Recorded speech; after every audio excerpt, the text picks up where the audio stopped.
बिस्मिल्लाहिर्रहमानिर्रहीम। Dear secondary students, आज हम बात करते हैं डायलिसिस और इसकी टाइप्स पर। तो हमारे ये क्वेश्चन शॉर्ट और लॉन्ग दोनों पॉइंट ऑफ व्यू से बड़ा अहम है। तो सबसे पहले देखें, किडनी प्रॉब्लम्स एंड क्योर्स में हम बात कर रहे हैं डायलिसिस पर। तो डिफाइन करते हैं, dialysis means the cleaning of blood. The cleaning of blood is called dialysis. अब देखा जाए तो डायलिसिस की वो कहता है दो टाइप्स है। एक जिसे हम कहते हैं one is the haemodialysis and second one is the peritoneal dialysis. एक जिसे हम कहते हैं हीमोडायलिसिस है और दूसरी टाइप पेरिटोनियल डायलिसिस है। तो पहले बात करते हैं हीमोडायलिसिस क्या है। हम देखते हैं हीमोडायलिसिस में हम यूज करते हैं dialyzer, and dialyzer is the artificial kidney machine. Dialyzer is called artificial kidney machine that work on the same principles as our kidneys perform the filtration of urine from the blood by nephron. That is why it is called the artificial kidney. हम देखते हैं इस dialyser में membranous tubules separates the blood and dialyzing fluid. Blood and dialyzing fluid is separated by the membranous tubules, and this dialyzing fluid is actually responsible for the absorption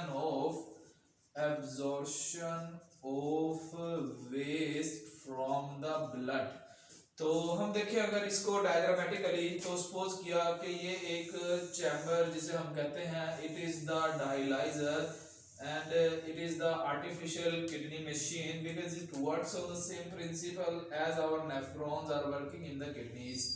क्योंकि इसका working का असूल वैसा ही है जैसा नेचुरली कुदरती तौर पर हमारे किडनीज में नेफ्रॉन वर्क करते हैं। और हम देखते हैं इसमें ये जो हमने बनाई है यू शेप की tubules, these are the membranous tubules and these are the structurally similar with the nephrons loop of Henle. हम देखते हैं कि इस पॉइंट से इन मेम्ब्रेनस ट्यूब्यूल्स में, इनको हम कहते हैं these are the membranous tubules, and blood is entering from these membranous tubules from the artery. हम देखते हैं ब्लड को आर्टरी से यहाँ पर एंटर किया जाता है और दोबारा से ये ब्लड वेन में दाखिल कर दिया जाता है।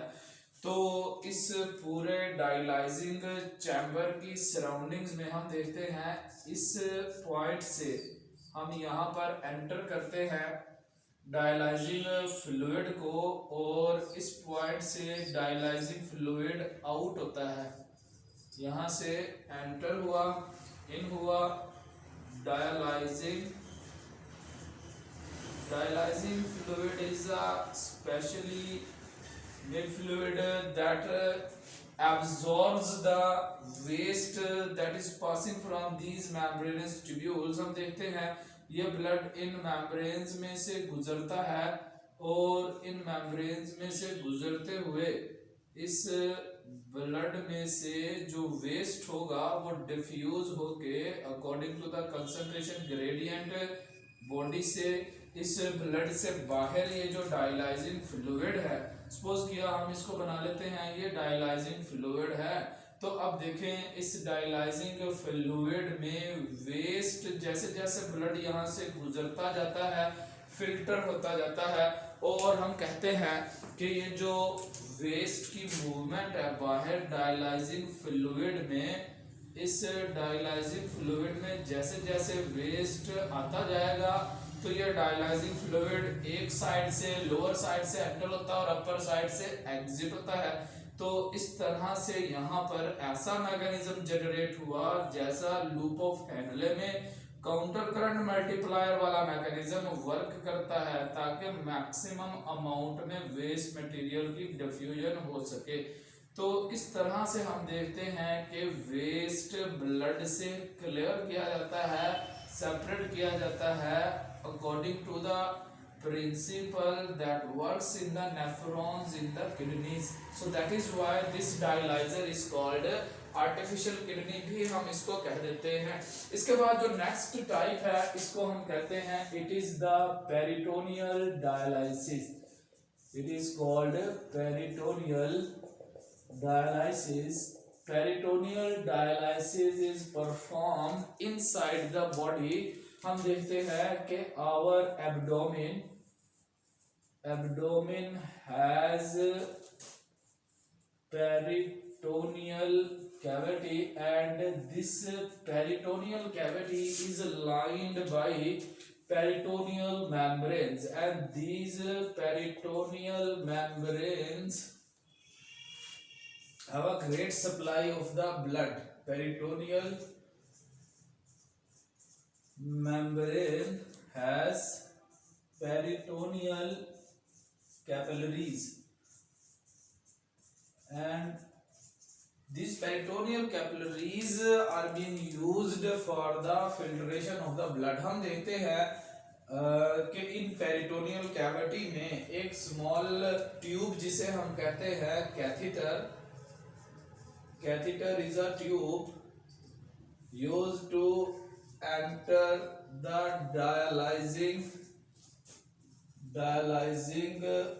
fluid in the body or the peritoneal cavity. और हम देखते हैं डायग्रामेटिकली सपोज किया, फॉर एग्जांपल हम देखेंगे एक पेरिटोनियल कैविटी है, तो इस पेरिटोनियल कैविटी के अंदर हम एक कैथेटर ट्यूब के जरिए से, ये देखिए हम यहाँ पर एक कैथेटर वाली ये ट्यूब इंसर्ट करते हैं, और इस कैथेटर ट्यूब के जरिए से क्या किया जाता है, डायलाइजिंग फ्लूइड को एंटर किया जाता है। यानी हम यहाँ पर डायलाइजिंग फ्लूइड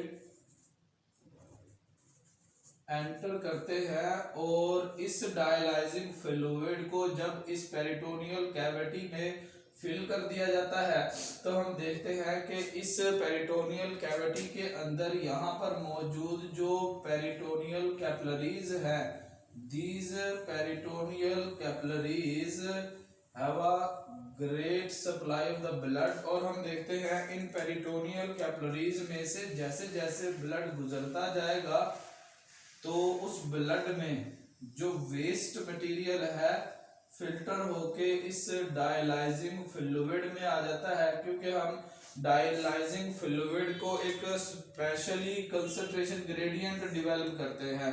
हम इन्हें कहते हैं these are the peritoneal capillaries that are used to filter the urine from the blood.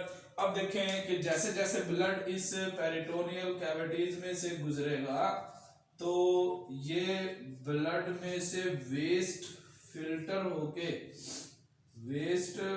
होके इस डायलाइजिंग फ्लूइड में आना शुरू हो जाता है। इस तरह से वेस्ट मटेरियल की फिल्ट्रेशन हो जाती है, और हम देखते हैं कई बार इस प्रोसेस को रिपीट करने के बाद पेशेंट की बॉडी से काफी हद तक यूरिन जो है वो ब्लड में से फिल्टर किया जाता है। तो इस तरह से बॉडी में ही अगर हम ब्लड के को यूरिया से पाक साफ कर दें तो पेरिटोनियल कैविटी इस्तेमाल होती है। इसको हम कहेंगे ये सारी पेरिटोनियल कैविटी है, और यहाँ पर डायलाइजिंग फ्लूइड है, ये डायलाइजिंग फ्लूइड है। तो इस तरह से पेरिटोनियल कैविटी में पेरिटोनियल कैपिलरीज की मदद से ब्लड में से यूरिया को फिल्टर करना, ये कहलाएगा पेरिटोनियल डायलाइसिस। Thank you.